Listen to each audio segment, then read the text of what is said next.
Hey everybody, Jon-Paul, game director from The Lord of the Rings Return to Moria, here to answer one of the biggest questions that we have gotten from the community, which is when Durin Folk launches, when you buy it, when you download the new update, do you need a new save?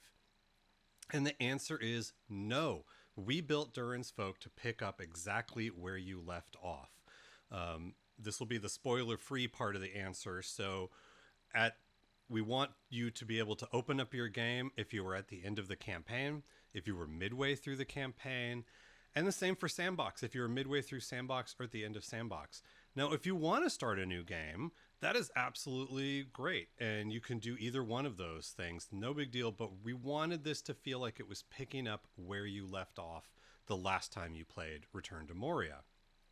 So, a couple of, I don't think these are spoilers, but very, very light bits of information. If you're playing a totally new game, you will start from the accident at Gimli's camp.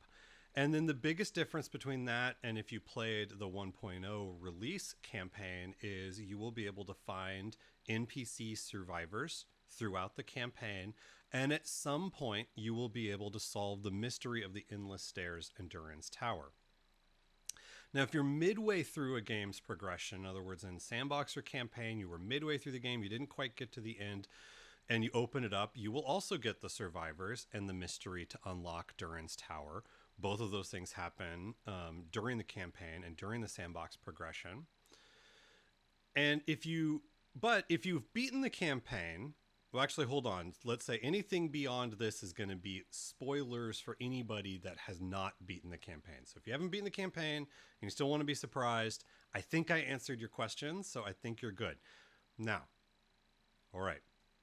If you beat the campaign and you open up the game, you load up your world and you convert it to a Durin Folk game, you will get some goals. And you will be visited by the King Under the Mountain's emissary.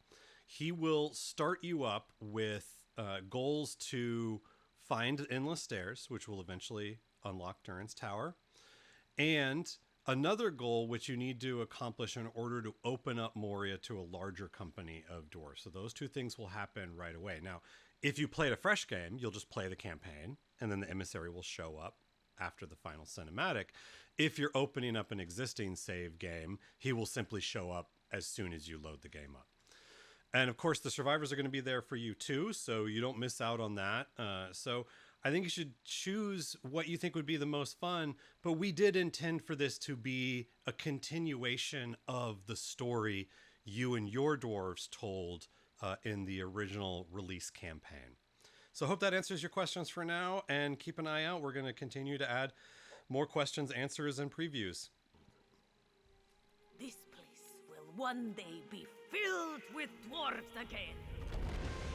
Khazad-dûm is the home of Durin Folk.